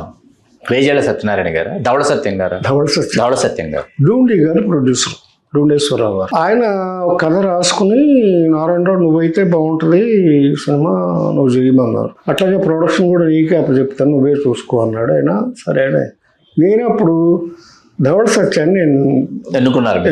ఎందుకంటే అంతకుముందు నేను యువతరం కలిసి సినిమా చేశాను ఆయనతో. అది కూడా నాకు మళ్ళీ మంచి క్యారెక్టర్. నేను సాయి చంద్ర అందరం చేసాం. మురళీమోహన్ గారిది కూడా ఒకరోజే పనిచేశారు ఆయన. రామకృష్ణ గారు కూడా ఉంటారు. రామకృష్ణ గారు మెయిన్ క్యారెక్టర్. ఆయనే హీరో అసలు. ఇది మీ ఇద్దరు పాత్రలు, మీది సాయి చంద్ర గారిది 2 క్యారెక్టర్లు. అదే పాత్రలు సార్. అది రిక్షావాడి క్యారెక్టర్. పల్లవ నరసింహారావు గారిది నాది ఒక మంచి సీన్ ఉంటుంది అందులో. ఆ రిక్షా తొక్కే అంతకుముందు ఫాదర్ అని చెప్పుకోవడానికి ఇష్టపడిన వాడు ఆయన కాళ్ళ మీద పడతాడు వెళ్ళి. తర్వాత రిక్షా తొక్కడం మొదలు పెడతాడు. సరే ఏదైనా కానీ ఎన్నుకుంటే చాలా వరకు మంచి క్యారెక్టర్స్ సార్. ఏదో సినిమా ఒక్కొక్కటి ఆడకపోయినా కూడా నారాయణరావు బాగా చేశాడా వాళ్ళు మాట్లాడుకుంటున్నాం కదా సార్. వాళ్ళకి 2026లో కూడా కూర్చొని మాట్లాడుకుంటున్నాం కదా. సో అలా చేస్తూ వచ్చామండి. సుబ్బారావు కోపం వచ్చింది మీద నాకు కొంచెం హోప్స్ ఎక్కువ ఉండేవి. న్యాచురల్గా డూండి గారు, రవికాంత్ నాగాయచ్ గారు టాప్ టెక్నీషియన్స్. ధవళ సత్యాన్ని కూడా నాకు ఆయన అంటే చాలా ఇష్టం. దీంతో హీరోయిన్గా కూడా ఈ అమ్మాయి కీర్తి సురేష్ వాళ్ళ అమ్మ మేనక పున్నమినాగు అయిపోయింది. అప్పుడు ఒక మా అమ్మాయి సినిమా ఒకటి చేసింది సార్, మేనక అని ఒక సినిమా చేసింది ఆవిడ పేరుతోనే. అయితే ఆ అమ్మాయిని హీరోయిన్గా పెట్టుకొని సినిమా తీసాం, బెజవాడలో తీసాం. బ్యూటిఫుల్ ఓరియంటేషన్ ఆఫ్ విజయవాడ, మొత్తం సినిమా విజయవాడలో తీసాం. ఒక డిస్కో సాంగ్ ఆయన రవికాంత్ నాగాయచ్ గారు తీశారు ఆ రోజు. సో ఆ సినిమా మీద నాకు కొంచెం హోప్స్ ఎక్కువ ఉండేవి. సినిమా రిలీజ్ అయింది. బాగానే చేశాడు అని అన్నారు కానీ సినిమా ఆడలేదు. ఓకే, ఏం చేయాలి నెక్స్ట్ అని ఆలోచిస్తుంటే అప్పుడు మా ఫాదర్ వీళ్ళు ఎందుకంటే కంగారు పడతావు, నువ్వు సినిమాలు తీ అని ఎంకరేజ్ చేశారు మా ఫాదర్, మా బ్రదర్ రాంప్రసాద్ గారు. రాంప్రసాద్ అంటే పెద్ద అయినారు, అదే రవి గారు. రాంప్రసాద్ గారు ఎప్పుడు నాకు ఎంకరేజ్మెంట్ ఉండేది. రవి గారు నేను కూడా కలిసి ఈ సినిమా ప్రొడక్షన్ వరకు మేమిద్దరం ఎక్కువ కలిసేవాడు. మీరిద్దరు? రవి గారు. ఎందుకంటే ఆయన మా భూమి ఒక ఊరికత్త ప్రొడక్షన్ చేశారు, మా భూమి ఇవన్నీ మన రంగుల కలకి ఆయన ప్రొడ్యూసర్. నరసింహరావు గారి సినిమాలన్నీ అన్ని 3 సినిమాల్లో పార్ట్నర్ ఆయన. సో అవును, ఇది మంచి సినిమాలు తీసుకోవచ్చు కదా, నువ్వు మంచి కథ ఆలోచన చేసుకోవచ్చు కదా అంటే సరే అని అప్పుడు చిరంజీవి దగ్గరికి వెళ్ళాను. చిరంజీవి గారు అప్పుడు గారలేదులేండి చిరంజీవి అనేవాడిని, నాకంటే చిన్నాడు కదా. చిరంజీవి సినిమా తీద్దాం అనుకుంటున్నాను అన్నాడు. ఒక్క నిమిషం చూసేలాగా సరే తీయని ఒక నిమిషం ఆగని చెప్పి పేపర్ తీసుకొచ్చి డేట్లు రాసి ఇదిగో నీ దగ్గర పెట్టుకో అని సంతకం పెట్టి ఇచ్చేసాడు. చిరంజీవి గారు ఇచ్చేసారు మీకు సంతకం? మధ్యలో ఎస్పి వెంకన్న బాబు గారు, జయకృష్ణ గారు. అదే తమాషా, అది ఫ్రెండ్షిప్ కానీ విలువ, గౌరవం, మీ బంధానికి ఇచ్చిన గౌరవం, నా మీద ఉన్న నమ్మకం. ఎందుకంటే డిస్ట్రిబ్యూటర్ని, నటుడిని ఆయనతో పాటు కలిసి సినిమాల్లో ట్రావెల్ చేశాను. ఇవన్నిటి మీద ఆయనకున్న నమ్మకంతో ఇచ్చేసి కథ అడగలేదు. ఏంటి కథ ఏంటి, డైరెక్టర్ ఎవరు ఏం అడగకుండా ముందు డేట్లు రాసి ఇచ్చేసాడు. అది తీసుకెళ్ళి నేను వెంకన్న బాబు చూపించాను. వాళ్ళు అరవింద్ గారు కాసేపు కింద మీద పడ్డారు. సరే డేట్లు ఉన్నాయి కదా, మీరు కథ తక్కువ అయితే వెళ్ళాడు. కథ ఎదుగుతున్నాను, కథ దొరకట్ల. అప్పుడు భరత్ అని తమిళ్లో డైరెక్టర్ వచ్చాడు. భరత్ అండి? రాజ్ భరత్ ఎం కింకరుడు చేశాడు చిరంజీవి గారితో. అతనే ఆ డైరెక్టర్ కొంచెం సక్సెస్గా ఉన్నాడు. అతని దగ్గరికి వెళ్ళి కథ అనుకుందామని కథ చెప్పి నేను కృష్ణార్జున యుద్ధం తీద్దాం, సోషలైజ్ చేద్దాం. కృష్ణుడు అర్జునుడు 2 క్యారెక్టర్స్, ఒకటి అర్జున్ని ఒకటేమో చిరంజీవి, ఇద్దరిని పెట్టి తీద్దామని అతనితో సిట్టింగ్ స్టార్ట్ చేస్తాం. ఆడు చేస్తున్నాడు కానీ కథ రావట్లే బయట. యాస్టీస్గా తీయలేం కదా, అది సోషలైజ్ చేయాలి కదా, గొప్ప పౌరాణికం. నేనేమో గైడ్ పాత్ర వేద్దాం, సెంట్రల్ క్యారెక్టర్, అద్భుతమైన పాత్ర, అది చేద్దామని సిట్టింగ్ కూర్చుంటే కథ రాదు. ఈ లోపు డేట్స్ దగ్గరకు వచ్చేసాయి. అప్పుడు వెంకన్న బాబు ఇంటర్వ్యూ రావడం మొదలెట్టాడు. ఏంటి ఆయన డేట్లు ఇంకా నెల రోజులే ఉన్నాయి, నువ్వు ఇంతవరకు కథే రాలేదు, ఎప్పుడు కథ వేస్తావు, ఎప్పుడు ట్రీట్మెంట్ చేస్తావు, ఎప్పుడు సినిమా తీస్తావు, మరి అయితే నేను వేరే వాళ్ళకి ఇచ్చాను ఆ డేట్లు అన్నాడు. అప్పుడు నాకు సరే అది లేదు, కొంచెం టైం ఇవ్వండి సార్ అన్నా. 10 రోజులు టైం ఇవ్వండి, 10 రోజులు వారం టైం ఇవ్వండి అని. ఎస్ఎస్ చంద్రశేఖర్ ఎక్కడ ఉన్నాడని ఎత్తుకుంటుంటే ఆయన బెంగళూరులో షూటింగ్ చేస్తున్నారు సార్ అన్నాడు. గెలువు నన్నదే అని కన్నడ సినిమా చేస్తున్నారు. సరే నేను వెంటనే రాత్రి బస్సు ఎక్కేసి బెంగళూరు వెళ్ళిపోయాను. ఆయన కలిసా నెక్స్ట్ డే అక్కడ షూటింగ్లో కలిసా. ఎస్ఎస్ చంద్రశేఖర్ సరే సార్ అప్పటికి మేము చట్టానికి వెళ్ళి తీసాం, హిట్ కూడా అయింది. హిట్ చెప్పేసి సాయంత్రం హోటల్కి వచ్చాక కథ చెప్పాడు ఆయన, నాకు నచ్చేసింది. వెంటనే చిరంజీవి ఫోన్ చేశాను, చేసి ఎస్ఎస్ చంద్రశేఖర్ దగ్గరికి వచ్చాను, ఆ కథ విన్నాను, నాకు నచ్చింది అన్న. నచ్చితే ఇంకేం కొనుక్కొచ్చేసే అన్నాడు ఆయన. అంతే, కొనుక్కొచ్చేసాను. ఆ కథ తీసుకుని సిట్టింగ్స్ కూర్చున్నాం. సిట్టింగ్ అయిపోయింది, రెడీ అయిపోయింది. సారథిలో షూట్ సెట్ చేద్దాం, హైదరాబాద్లో షూట్ చేద్దాం డిసైడ్ చేసుకున్నాం. అప్పటికి ఇక్కడ ఎన్ని అనౌన్స్ చేశారు గవర్నమెంట్ వాళ్ళు. ఇంకొక వారం రోజులు ఉందనగా ఈ కన్నడ సినిమా రిలీజ్ అయింది అక్కడ బెంగళూరులో. సరే చూద్దామని నేను, శివనాగేశ్వరరావు గారు మా కో డైరెక్టర్, శివనాగేశ్వరరావు నేను బెంగళూరు వెళ్ళాం. సినిమా చూసాం. ఫస్ట్ డే మార్నింగ్ షో కానీ cinema super flop. Sumalatha husband Ambareesh hero. ఏం చేయాలి, మళ్ళీ మొదటికి వచ్చింది బండి. వచ్చి కూర్చున్నాము. డైరెక్టర్ కూడా యాక్చువల్ వెళ్ళిపోయి ఆయన డైరెక్షన్ కదా సినిమా, ఆయనే చేయాలి కూడా. ఏం చేయాలి తలబట్టు కూర్చుంటే కథ ఎందుకు ఫ్లాప్ అయిందని ఆలోచించాం. Kannada Prabhakar villain character. ఆ కన్నడ వర్షన్లో ఏమైందంటే విలన్ అతను హీరోలా కనిపించాడు, డ్యామేజింగ్గా కనిపించాడు. హీరో డల్ అయిపోయాడు, అందుకు ఫ్లాప్ అయింది. మనం ఏం చేద్దాం, వాడిని డల్ చేయాలి, హీరోని ఎలివేట్ చేయాలి. అతను ఫ్లాష్ బ్యాక్ ఏవైతే రివెంజ్ ఉందో తగలబెడతాడు ఫాదర్ని, అది హీరో గారికి మార్చాం. హీరో చిన్నప్పుడు ఎవడో తగలబెట్టాడు, ఆడి కొడుకీడు. డైరెక్టర్ చెప్తారు బాగుంది ఇది అన్నాడు. ఆయన వైపోయే రచయితలు కూడా వాళ్ళే, ఆయనే బాగుంది అన్నాడు. సరే చిరంజీవి వెళ్ళి అంతా రెడీ, సబ్జెక్ట్ కూడా రెడీ అన్నాడు. సరే అయితే కానివ్వండి షూటింగ్ అన్నాడు. ఆయన వెళ్ళిపోయాం. అది కూడా యాక్చువల్ కాన్ఫిడెన్సే, లేకపోతే వినో ఇంకా వాళ్ళకైనా పిలిపించను ఇలాగ ఏమి అలా అంత కాన్ఫిడెంట్గా. ఎపిసోడ్స్ గా చాలా బాగుంటుంది సార్ దేవాంతకుడు.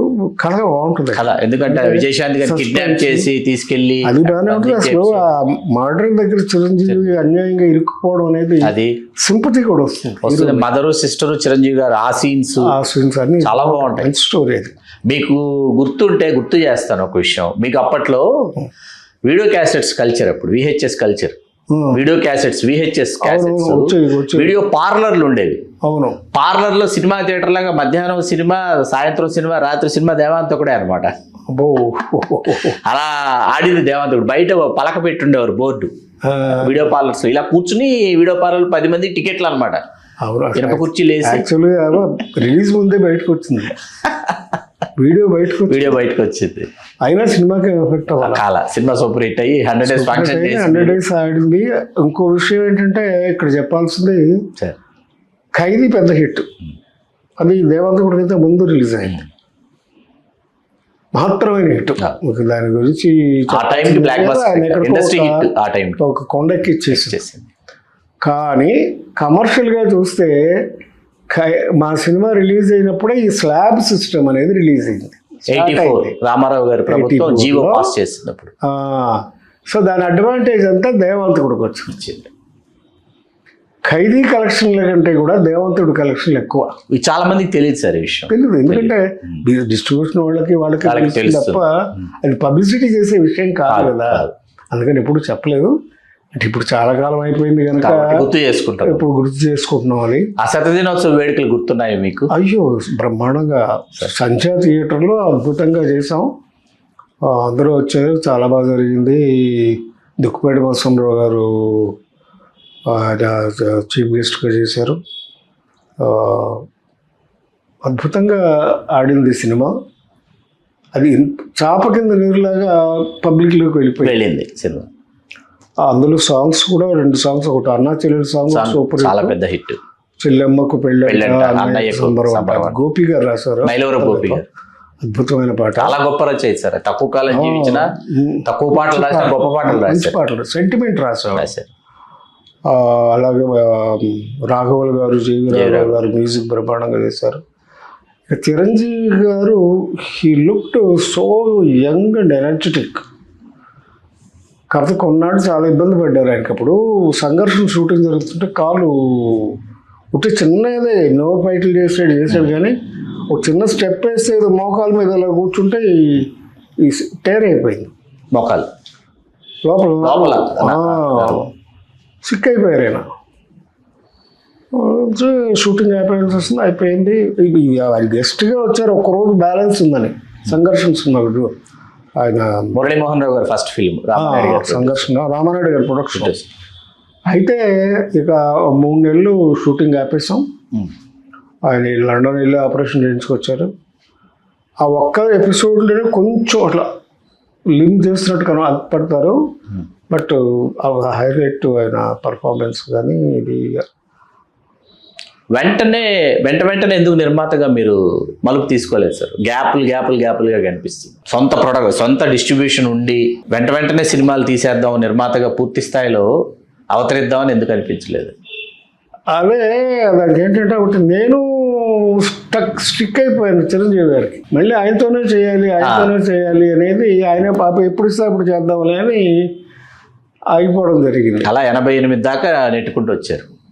ఆ మధ్యలో మాత్రం ఏం చేశానంటే చిరంజీవి గారు అంటే ఏమయ్యా ఇంకోసం ఏదైనా చేయరాదని సరదాగా అనేవాడు ఆయన. ఇది ఇంటికో రుద్రమ్మ అనే సినిమా ఎస్ఏ చంద్రశేఖర్ గారు ఆయనతో ఎక్కువ నాకు ఆయనతో రోజు ఉండేది కదా. వీట్టుకోరి కన్నగిని తమిళ్లో తీశారు ఆయన. బాగా ఆడింది తమిళ్లో, 100 రోజులు ఆడింది. సుజాత గారు చేశారు. సుజాత గారు రంగనాథ్ గారు, విజయ్ గారి పేరేంటి తమిళ హీరో, పెద్ద హీరో, ఎలక్షన్స్ లో కూడా చేశాడు. విజయకాంత్ హీరోలో. అది తెలుగులో తీద్దామని అంటే ఆయన ఎస్ఎస్ చంద్రశేఖర్ గారి డైరెక్షన్లోనే ఒప్పించాను. సరే అని మొదలుపెట్టాం. చేసిన చిన్న మిస్కాస్టింగ్ ఏంటంటే సుజాత గారు చాలా బాగా చేశారు. చాలామంది అంటే ఎవరు పెద్దగా అనలేదు, కానీ ఒక డిస్ట్రిబ్యూటర్లో వాళ్ళు వీళ్ళు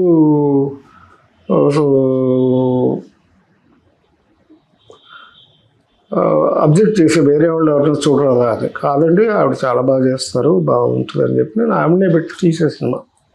యాక్చువల్గా శారద గారు చేస్తుంటే ఇంకా బెటర్గా ఉండేది. మనకి తెలుగు వర్షన్ ఆవిడని యాక్సెప్ట్ చేస్తారు అనుకున్నాను, కానీ జనం యాక్సెప్ట్ చేయలే. అందుకని ఆ సినిమా యావరేజ్ అయిపోయింది. సరే, సుజాత గారు, రంగనాథ్, భానుచంద్ర గారు, సుమలత గారు, నేను యాక్ట్ చేయలేదు అందులో.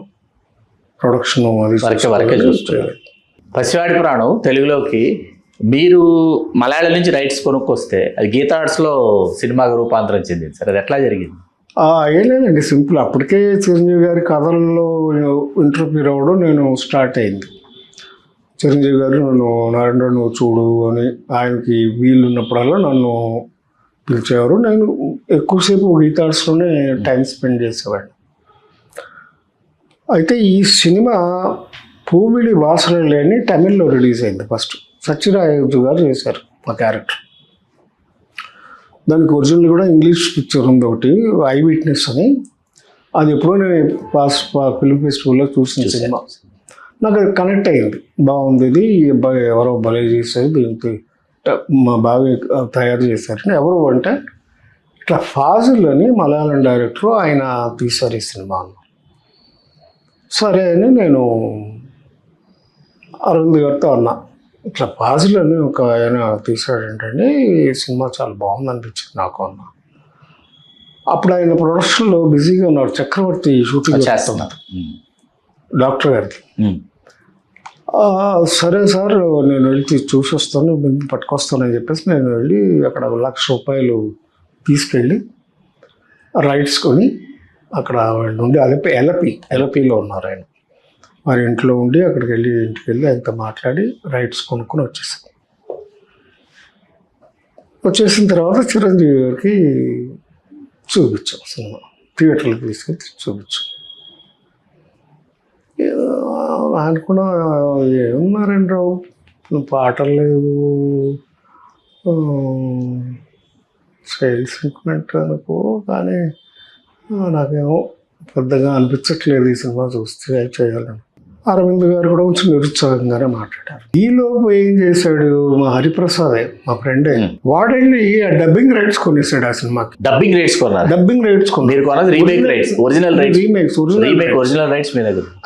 ఎందుకంటే మలయాళమే రైటరే ఆయన. ఫాజిల్ వాళ్ళ నాన్నగారే.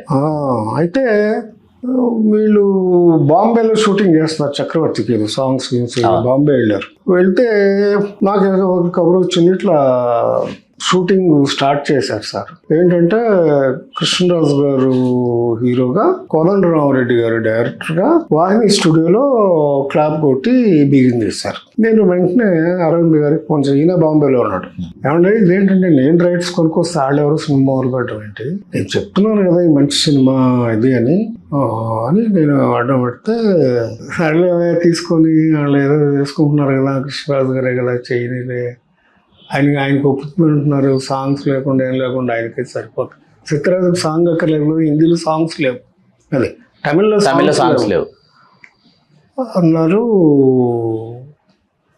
నేను అన్నాను లేదండి కుదరదు, ఈ సబ్జెక్ట్ వదలటం నాకు ఇష్టం లేదు.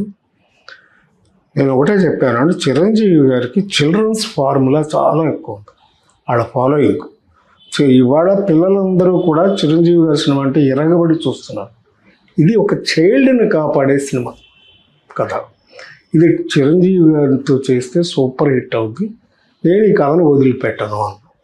మీరు ఖరాఖండిగా చెప్పేశారు ఫోన్లోనే. చిరంజీవి గారికి అరవింద్ గారు చెప్పుకుంటారు తర్వాత, బట్ నేను ఆయనతో డైరెక్ట్ కాంటాక్ట్కి వెళ్ళాను. షూటింగ్లో బిజీగా ఉంటారు కదా. సరే ఎమర్జెన్సీగా ఆయన అన్నాడు, కొంచెం ఆలోచించి సరే ఏం చేస్తావు చెయ్యి ఆయన ఇష్టం అన్నాడు. సరే అని అప్పుడు ఈయన మనకు ఆఫీస్లో ఈయన ఉండేవాడు బాబురావు గారు అన్నిటి బాబురావు గారు ఉండేవారు. నువ్వు ఆఫీస్కి వెళ్ళిండు, ఏం కావాలో చూడు, దానికి ఏం చేస్తావు చూడు అన్నాడు. నేను వచ్చేసి వెంటనే ఫాజిల్కి ఫోన్ చేశాను. చేసి ఆ పాప ఎక్కడ ఉంటుంది అన్న, ఆ పిల్లడు ఎక్కడ ఉన్నాడు అని అడిగా. ఆ పిల్లాడు కదయ్యా అమ్మాయే సుజిత అన్నారు. సరే అడ్రస్ ఇవ్వండి సార్ అన్న. ఓ ఇవాళే ట్రైన్ ఎక్కిచ్చారు, మెడ్రాస్ వస్తున్నారు వాళ్ళు, వాళ్ళ అమ్మ కూతురు ఇద్దరు వస్తున్నారు. ఓకే గురుగారు థ్యాంక్ యూ అని చెప్పి ఫోన్ పెట్టేసి పొద్దున్న ఇద్దరం కలిసి సెంట్రల్ స్టేషన్కి వెళ్ళాం. రైల్వే స్టేషన్ వెళ్ళిపోయి అమ్మాయి కంగారు పట్టుకుని తీసుకుని ఇంటికి, ఆ అమ్మాయి ట్రస్ట్పురంలో ఒక చిన్న ఇంట్లో ఉండేవారు, దీంట్లో అక్కడికి వెళ్ళిపోయి ఆ అమ్మాయికి చెప్పి ఇట్లా ఫాజిల్ గారితో నేను మాట్లాడానమ్మా, నువ్వు ఈ సినిమా ఆ పిల్లలు తెలియదు అసలు వాళ్ళ అమ్మతో, మాకు చేయాలి నువ్వు సినిమా, మేము డబ్బులు ఇస్తామని చెప్పి అడ్వాన్స్ ఇచ్చేసేసి డేట్స్ కన్ఫర్మ్ చేసేసుకుని వచ్చేసాను. వచ్చేసి వెంటనే రఘువరణ్కి ఫోన్ చేస్తాను. అంతకు రఘువరణ్ నేను సినిమా చేస్తాం, సత్యారెడ్డి గారు సత్యారెడ్డి గారు నేను రఘువరణ్ మన భానుచంద్రు రేచుక్క చేశారు. రేచుక్కలో నాది మెయిన్ క్యారెక్టర్ కదా, భానుచంద్ర ఉంటాను రేచుక్క. భానుచంద్రకి ఫోన్ చేశా, రఘువరణ్కి చేశా. అవునా నువ్వు చేస్తావు నారాయణరావు, అయితే నీకే చేస్తాను నేను అన్నాడు ఆయన. వెంటనే ఆ కేరళ కుర్రాడు ఇంకో విలన్ ఉన్నాడు బాబా అంతోని, వాడికి ఫోన్ చేసి ఫాజిల్తో చేపించి ఇట్లా నారాయణరావు తీసుకున్నాడు రైట్స్ నా దగ్గర నుంచి, నువ్వే చేయాలి నాయలతో చెప్పించి వీళ్ళు ముగ్గురిని బ్లాక్ చేసేసారు. వీళ్ళు చాలా, ఈ ముగ్గురే ఇంపార్టెంట్. చేసేసిన తర్వాత ఇప్పుడు షూటింగ్ ఫినిష్ చేసుకుని హీరో గారు చిరంజీవి గారు అరవింద్ గారు తిరిగి వచ్చారు బెంగళూరు బాంబే నుంచి. అప్పుడు చిరంజీవి మరి ఒకసారి కూర్చోబెట్టి బాగా ఎక్స్ప్లెయిన్ చేసి, దీనికి నీకు ఏమి యాడ్ చేయాలో చేస్తాం, సత్యానంద్ గారు నేను కూర్చొని దీన్ని తయారు చేస్తాం, మా మీద ట్రస్ట్ పెట్టుకో, నువ్వు ఒప్పుకో అన్న. అవునా నీకు అంత కాన్ఫిడెంట్గా ఉంటే సరేలే అన్నాడు. అంటే సరే మరి మీ ఫ్రెండ్కి ఫోన్ చేయన్న. ఆయన వెంటనే కోదండరావు రెడ్డి గారికి ఫోన్ చేశాడు. చేస్తే కోదండరావు రెడ్డి ఏంటి చిరంజీవి గారు మీరు చేస్తారు? అవునండి మరి మా నారాయణరావు కొనుక్కొచ్చాడు రైట్స్, డబ్బింగ్ రైట్స్ కొనుక్కొస్తే వాళ్ళకే చేస్తాం, రీమేక్ రైట్స్ కోర్టుకి వెళ్తే మనం కట్టాలి అని, మనకెందుకు తలకాయ నొప్పాలి, ఎందుకు మీరు చేస్తే నేను వచ్చేస్తున్నాను, ఆయనే వచ్చేసాడు.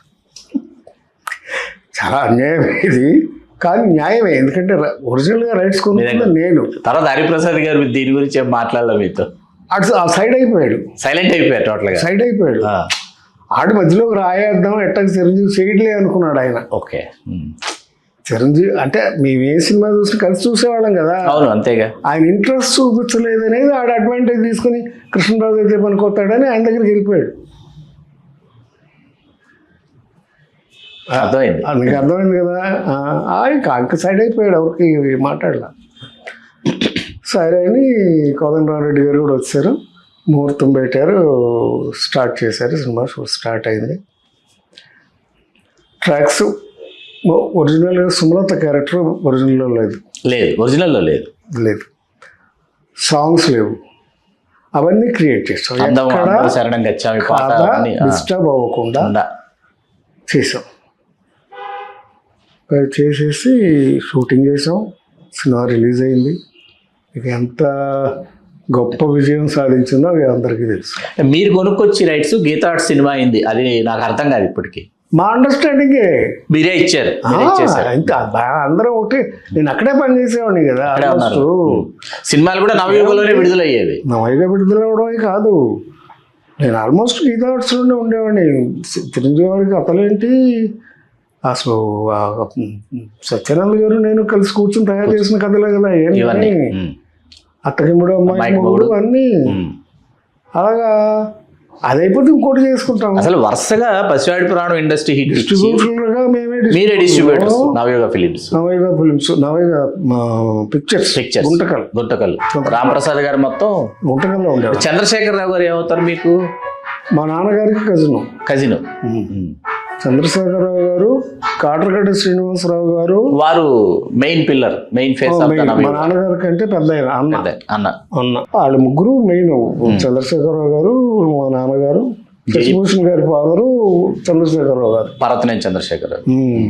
అట్లా ఈ ప్రయాణం వరుసగా పసివాడి పురాణం ఇండస్ట్రీ హిట్ ఇచ్చి వెంటనే 88లో ఎముడికి మొగుడు డైనమిక్ మూవీ మేకర్స్. అందుకే అక్కడే ఉంది ఇంకా వల్ల. ఇది అప్పటికి ఇండస్ట్రీ అంతా అలర మొదలెట్టారు.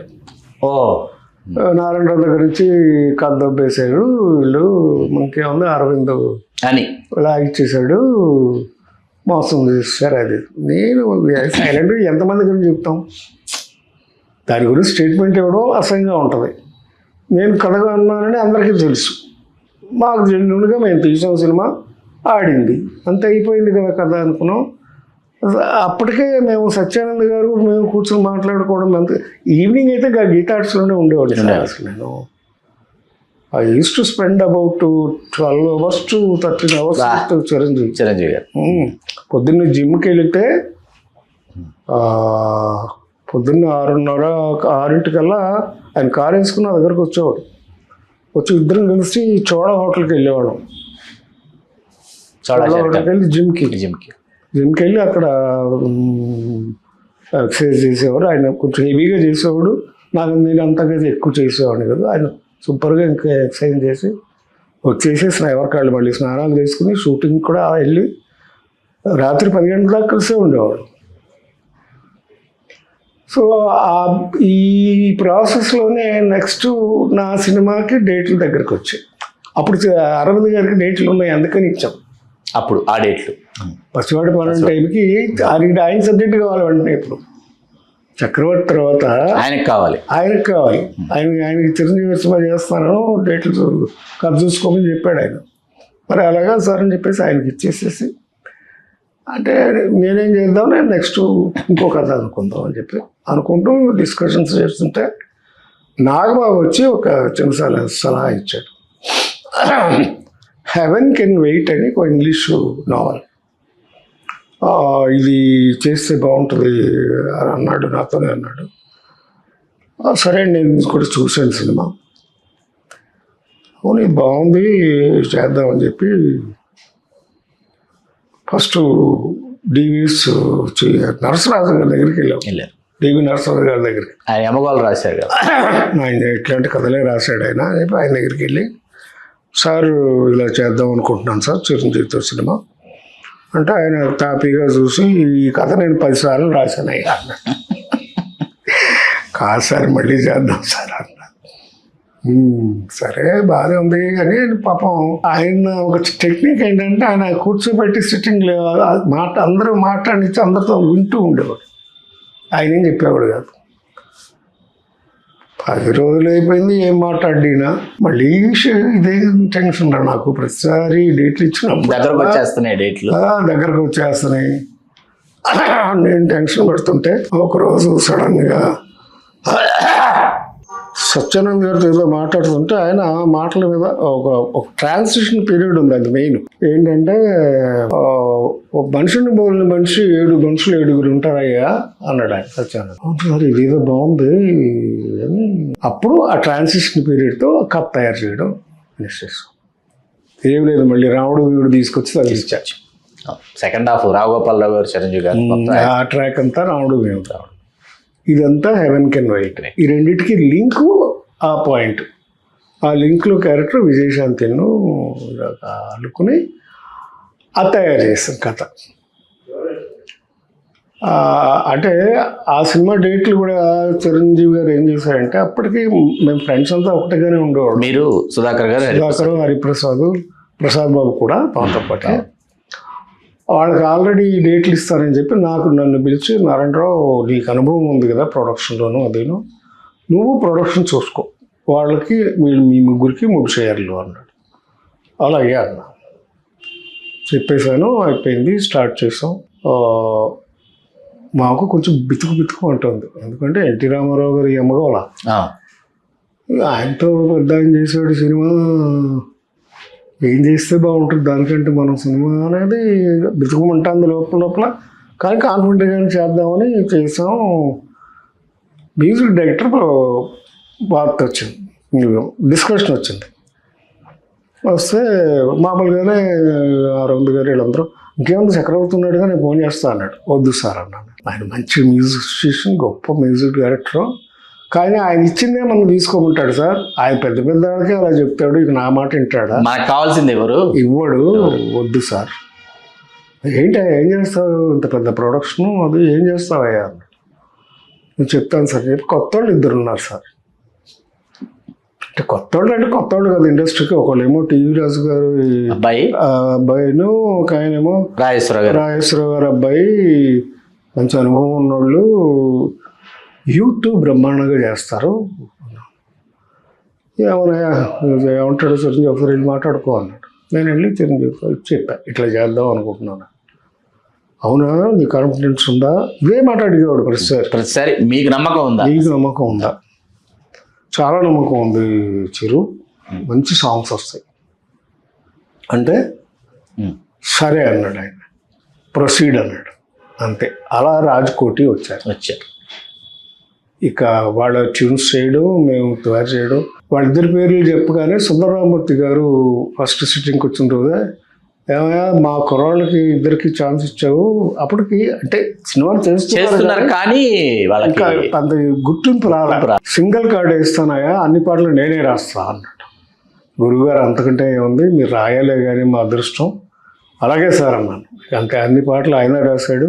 6 పాటలు, 6 సూపర్ హిట్ సాంగ్స్ వింటున్నాం. పైగా చూస్తున్నా తెలుగు స్క్రీన్ మీద ఫస్ట్ గోల్డ్ డిస్క్ వచ్చిన సినిమా ఆడియోలో గోల్డ్ తారా గారే చేశారు కదా అన్ని కొరియోగ్రఫీ. అది ఒకటి మాత్రం చిరంజీవి గారు మొదటి నుంచి నాకు ఆయనకి ఇష్టం తెలుసు. నన్ను ఎప్పుడు ఒక 2 మాత్రం ఎప్పుడు అడిగేవాడు కాదు. రాజు ఫైట్ మాస్టర్, తారా డాన్స్ మాస్టర్, 2 మార్చేవాడు. ఆ రెండు మార్చేవాడు కదా, మిగతా మీ ఇష్టం అనేవాడు. పెద్ద డైరెక్టర్ అయినా చిన్నవాళ్ళకైనా ఆ 2 నాకు కంఫర్టబుల్గా ఉంటుంది. అందుకని తారా గారు రాజు మాస్టర్.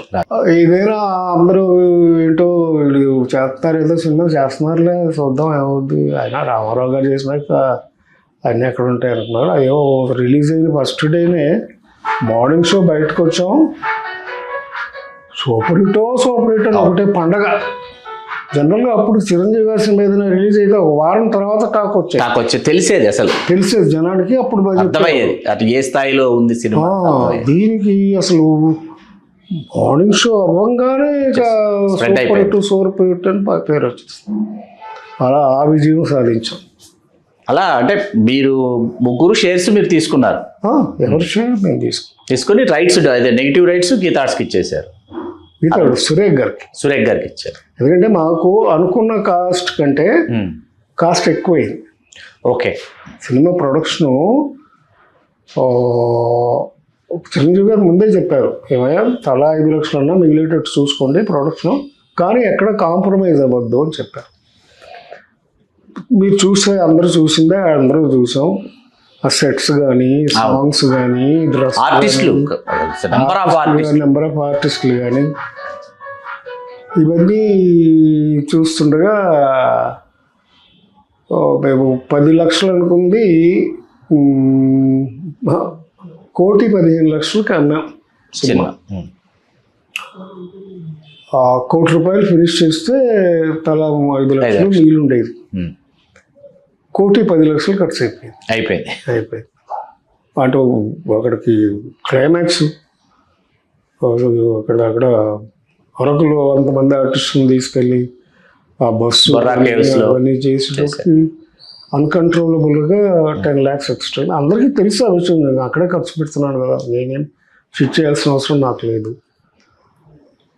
అప్పుడు ఫైనల్ రిలీజ్కి వచ్చేటప్పటికి ఏం చేద్దామని అరవింద్ పిలిచి అడిగాడు. ఏం లేదు సార్, వాళ్ళిద్దరికీ మీరు చెప్పినట్టుగా 5 లక్షలు ఇచ్చేయండి, నాకేం వద్దు పర్లేదు అన్నారు. అట్టు కాదు సరే మేము మాట్లాడతాను చిరంజీవి అంటే సరే బ్యాలెన్స్ డబ్బు ఇచ్చేయండి, నెగిటివ్ రైట్స్, ఇది కూడా అరవింద్ గారి ఐడియానే, నెగిటివ్ రైట్స్ సురేఖ పైన రైట్స్ ఇస్తాం. సరే అట్లా కానివ్వండి అన్నాడు ఆయన. అలాగా తలా 5 లక్షలు క్యాష్ మాకు ఇచ్చేశారు on the spot before release. Negative rights మాత్రం సురేఖ గారి పేరు మీద రాసేసారు. It's clean deed. మళ్ళీ దీనికి ఆ ఇండస్ట్రీలో ఇంకో చెత్త వాళ్ళు చిన్నాళ్ళు చేసి మోసం చేస్తారు. ఇది పని ఉండదు కదా ఇండస్ట్రీ వాళ్ళకి. అలాగా కానీ సినిమా 100 days ఇలాంటి ఎక్స్పీరియన్స్ మాకు ఇంకోటి గ్యాంగ్ లీడర్ రిలీజ్ చిరంజీవితోనే అనేసారంటే ఎవడన్నా ఏంటి తొట్టి గ్యాంగ్ లీడర్ నువ్వు అని. ఏంటి తొట్టి గ్యాంగ్ లీడర్ అంటున్నారేంటి ఈ సినిమాని. అది కొంచెం ఎక్కువ రోజులు షూటింగ్ జరిగింది, చేసాం చాలా రోజులు చేసాం, రీషూట్ చేశాను కూడా. చాలా సీన్స్ చిరంజీవి గారే రీషూట్ చేశారు, డైరెక్ట్ చేశాడు. సో అలాగా ఈ ప్రతి సినిమాకి ఏదో ఒకటి జరుగుతూ ఉండేది. బట్ అలా జరిగినవి ఏంటి సూపర్ డూపర్ హిట్స్ అయ్యేవి. పైగా ఎముడికి మూడు ఆ పత్తి రైతులు ఆత్మహత్యలు చేసుకున్న కుటుంబాలని చిరంజీవి గారు మెరీనా బీచ్ లో 100 days ఫంక్షన్ పిలిపించి వాళ్ళు ఆర్థికంగా ఆదుకోవడం అనేది. అసలు బీచ్ లో ఇసుకేసి రావాలండి అంతమంది జనం. చాలా బాగా జరిగింది ఫంక్షను. అసలు అక్కడి నుంచి కూడా ప్రతి బర్త్డేకి ఒక సినిమా 100 days ఫంక్షన్. అవును, అలా రిలీజ్లు ప్లాన్ చేసేవాడు. సో ఇవన్నీ కూడా నేను I was full time with Chiranjeevi గారు. అవును, అసలు వరుస క్రమంలో మీరు న్యాయం కోసంకి వచ్చే ముందు తర్వాత చూస్తే గ్యాంగ్ లీడరు గరానమ్మ కూడా ఒక బర్త్డే, గ్యాంగ్ లీడర్ ఒక బర్త్డే, గరాన కూడా మీరు చెప్పింది ఇందాక birthday to birthday gang leader ఒకే రోజు 4 రాజమండ్రి హిట్లర్ ఒంగోలు. తర్వాత గ్యాంగ్ లీడర్ ఒకే రోజు 4 స్టేషన్, గ్యాంగ్ లీడర్ ఒకే రోజు 4 స్టేషన్స్. సో అంటే అది ఒకళ్ళు అది లేదు సార్, ఆ దేవుడు అలా అలా అలా అలా అలా మెట్లు ఎక్కించుకుంటూ వచ్చేసారు. న్యాయం కోసం కూడా మలయాళం రీమేక్ కదా మీరు రీమేక్, అది మీరే తీసుకొచ్చారా దాన్ని? కాదు, చిరంజీవి అరవింద్ గారి దగ్గరికి వచ్చింది సబ్జెక్టు. చిరంజీవి గారు చెయ్యాలని కానీ వద్దని రాజశేఖర్ గారు వద్దన్నాడు ఆయన. ప్రొడక్షన్ చేయడానికి కూడా అప్పుడు బాగా బిజీగా ఉన్నారు, అరవింద్ గారు కూడా బిజీగా ఉన్నాడు. అందుకని నాకు ప్రొడక్షన్ అప్పచెప్పాడు న్యాయం కోసం చెప్పారు. దాంట్లో ఒక క్యారెక్టర్ మాత్రం చేయమని రవిరాజ్ ఎంకరేజ్ చేశాడు. అప్పటికే రవిరాజ్ నేను ఎవడికి 3 చేశారు కదా, చేసాం. ఇంకా 100 days ఫంక్షన్ అవ్వాల, షూటింగ్ స్టార్ట్ అయ్యేసారు. ఒక క్యారెక్టర్ నువ్వు చేయన్నారంటారు, ఎందుకంటే యాక్చువల్ దాంట్లో నేను మెయిన్ వెళ్ళను, ఎవరికి అనుమానం రాకూడదు నువ్వు అన్నాడు. దాని దగ్గర నేను వేస్తాను, నేను ఎట్లాగో అక్కడే ఉంటా కదా ప్రొడక్షన్ చూస్తున్నప్పుడు. సో ప్రొడక్షన్ నేను చూసి వేషం కూడా వేస్తాను. అది 100 days అసలు మామూలు సినిమా కాదు సార్ అసలు. అలా సాగింది ప్రయాణం. డాక్టర్ గారు ప్రొడ్యూసర్, వెంకటేశ్వర గారు ప్రొడ్యూసర్. అది సార్ అలాగా చదువుతూ వచ్చింది. ఇక ఒక హిట్లర్ ముందు మాత్రం కొన్నాళ్ళు డ్రాప్ వచ్చింది చిరంజీవి గారికి. ఆయన కూడా కొంచెం డిస్టర్బ్ అయ్యి ఈవెంట్ బెంగళూరులో అలంకృత అనే మా బ్రదర్, మీరు ఇందాక అన్నారే చంద్రశేఖర్ గారు అబ్బాయి శశిభూషణ్ గారు, ఆయన రిసార్ట్ పెద్దది కట్టారు అక్కడ. అందులో 4 ఎకరాలు పెద్ద ఇల్లు ఉంది, అది గెస్ట్ హౌస్, చిరంజీవి గారి గెస్ట్ హౌస్. అక్కడికి వెళ్ళిపోయి ఉండిపోయారు ఆయన. అక్కడుండి కథలు వినడం మొదలెట్టాడు ఆయన. ఆ టైంలో మళ్ళీ ఈయన రైటర్ మోహన్ గారు కథ తీసుకొచ్చాడు, మలయాళం సినిమా రీమేక్. అది చిరంజీవి గారికి నచ్చేసింది. మళ్ళీ తిరిగి వచ్చి షూటింగ్ స్టార్ట్ చేశాడు. దాంట్లో ఒక టిపికల్ క్యారెక్టర్కి రాజేంద్ర ప్రశ్న చేయలే. మీరు ఆ పాత్ర చేశారుగా? నేను చేయలేదు సార్ దాంట్లో. కాదు, అందులో ఈ పాత్ర మీరేగా చేసింది, చెల్లెల్ని హిట్లర్. అదే హిట్లరే మాట్లాడుతున్నాం సార్. నేను చెప్పేది హిట్లర్ కాదు ఇది ఏంటిది ఎడిటర్ మోహన్ గారి సినిమా హిట్లరే. సారీ దాంట్లో గెస్ట్ రోల్ మీద. ఒకరోజు అది ఆ అనుమానం రాకూడదనే ఇట్లాగే మంచోడు అయితే బాగుంటుంది, నేను అంత రేప్ చేసినాక మళ్ళీ నేర్చి పెళ్లి చేయాలి కదా చెల్లెలకి అని గెస్ట్ రోల్ అంటే సరే ఏం చేస్తా యాక్చువల్గా. అప్పటికి నేను బయటకు వచ్చేసి బయట సినిమాలు చేయడం ఏదో ప్రయత్నాలు అట్లా ఉన్నాను. ఆ తర్వాత ఇక హైదరాబాద్ షిఫ్ట్ అవ్వడం. రాజా విక్రమార్క టైంలో నేను హైదరాబాద్ షిఫ్ట్ అయిపోయాను. రవిరాజ గారి డైరెక్షన్లో రాజా విక్రమార్క స్క్రిప్ట్ నేనే చేసి నేను ఉన్నా. నేను సత్యానంద్ గారు లేండి, నేను ఎప్పుడు పేరు వేసుకోవాలా, బిహైండ్ స్క్రీన్. 5 సినిమాలు 6 సినిమాలు చేసాము, ఏనాడు పేరు వేసుకోలేదు, చాలామంది తెలియదు కూడా. అది హాలీవుడ్ సినిమాయే. రాజా విక్రమార్క కూడా అది ఎడ్డీ మర్ఫీ చేసింది. అది ముందు తమిళ్లో వచ్చింది. తమిళ కాదు, తెలుగే వచ్చింది ఫస్ట్. స్క్రీన్ ప్లే చేసింది తెలుగే. అది హాఫ్లో షూటింగ్లో ఉన్న టైంలో నేను అప్పటికి హైదరాబాద్ షిఫ్టింగ్ అని ప్రక్రియ మొదలైపోయింది. పడిపోయి యాక్చువల్లీ నేను హైదరాబాద్ నుంచి వచ్చినట్టు నా నాన్నగారు అక్కడ సారథిస్ట్ మేనేజింగ్ డైరెక్టర్ కదా, సరే అని నేను షిఫ్ట్ అవుతున్నాను అని చెప్పారు. అంటే హనీ హౌస్లో డిన్నర్ ఇచ్చి నన్ను సాగరంపేట చిరంజీవి వెళ్ళు అని డిన్నరు అందరిని పిలిచి డిన్నర్ ఇచ్చి చెప్పాడు. చెప్పా తప్పదయ్యా, ఇప్పటికైనా నువ్వు కూడా రావాల్సిందే అని చెప్పి నేను హైదరాబాద్ వెళ్ళిపోయా. అట్లాగే హైదరాబాద్ షిఫ్ట్ అయ్యి వచ్చారు ఆయన. వచ్చిన టైంలోనే సగంలో ఉంది అప్పుడు సినిమా గ్యాంగ్ లీడర్. అప్పటికి హైదరాబాద్ షిఫ్ట్ అయిపోవడం, గ్యాంగ్ లీడర్ చేయడం, అది సూపర్ హిట్ అవ్వడం. గ్యాంగ్ లీడర్లో బాపిరెడ్డి గారు అన్నారు, చిరంజీవి గారు అందరూ కలిసి మాట్లాడుకుని డిసైడ్ చేసుకుంటున్నారు. అదొక మంచి క్యారెక్టర్ అయిపోయింది, చాలా మంచి క్యారెక్టర్ సార్. అసలు చాలా రోజులు గుర్తయిపోయి ఇప్పుడు కూడా గుర్తుంటుంది. ఆ డెత్ సీన్ పర్టికులర్ చిరంజీవి గారే డైరెక్ట్ చేశారు ఆ సీన్. అలాగా we traveled together for a longer period. Sir, సుదీర్ఘ ప్రయాణం చలనచిత్ర పరిశ్రమతో పాటు చలనచిత్ర వికాసానికి తోడ్పడిన, చలనచిత్ర పురోభివృద్ధికి తెలుగు సినిమా రంగానికి విశేష కృషి చేసినటువంటి కుటుంబం నుంచి వచ్చారు. అట్లాగే చిరంజీవి గారి గమనంలో మీదైనటువంటి పాత్రను మీరు పోషించారు. ఆ తర్వాత కాల ప్రవాహంలో మీరు చేసిన సినిమాలలో మీ మనసుకు దగ్గరగా వచ్చిన పాత్రలు కావచ్చు, సినిమాలు కావచ్చు, ఏమై ఉంటాయని మీరు అనుకుంటున్నారు? చెప్పాలంటే తోలు బొమ్మలాట రాజేంద్ర ప్రసాద్ నేను చేసా, ఒకటి మంచి సినిమా. అలా చేశానండి కొన్ని సినిమాలు. మాతృదేవో బాబా, ఇంకా ఇలాగ చేసుకుంటే సినిమాలు ఉన్నాయి. ఇప్పుడు లేటెస్ట్గా చేసిన సినిమా ఆలోచన. ఇప్పుడు ఎందుకంటే ఈ సంవత్సరంతో సరిగ్గా నేను కెరీర్ స్టార్ట్ చేసే నటుడిగా 50 ఏళ్ళు అయింది. మా స్నేహం కూడా ఇంచుమించుగా 50 ఏళ్ళు అవుతుంది చిరంజీవి గారిది నాది. ఈ 50వ సంవత్సరంలో చేసిన సినిమా ఆలోచన. అంతులేని కథ టు ఆలోచన. సో ఇలాగా నా కెరీరు చేసినందుకు చాలా సంతృప్తిగా ఉంది. ఎప్పుడు అక్కినేని నాగేశ్వరరావు గారు అనేవారు, చివరి క్షణం వరకు నటిస్తూనే ఉంటాను. నాకు కూడా అదే, ఊపిరిపోయేంత వరకు నటిస్తూనే ఉంటాను. అవి జీవి నారాయణరావు గారి అంతరంగ ఆవిష్కారం. ఈ అంతరంగ ఆవిష్కారాన్ని మీ అందరితో పంచుకోవాలని చాలా కాలంగా నేను ఎదురు చూసిన విధంగానే వారి అంతరంగ ఆవిష్కారాన్ని ఆవిష్కరించారు. తెలుగు రాజ్యం ప్రేక్షకులకి ఎంతగానో అలరిస్తుందని నేను ఆశిస్తూ, మీ చిలగట్టు శ్రీకాంత్ కుమార్. చాలా సంతోషం నారాయణరావు గారు. నమస్కారం. హలో, తెలుగు రాజ్యం ఛానల్ చూస్తున్నారా?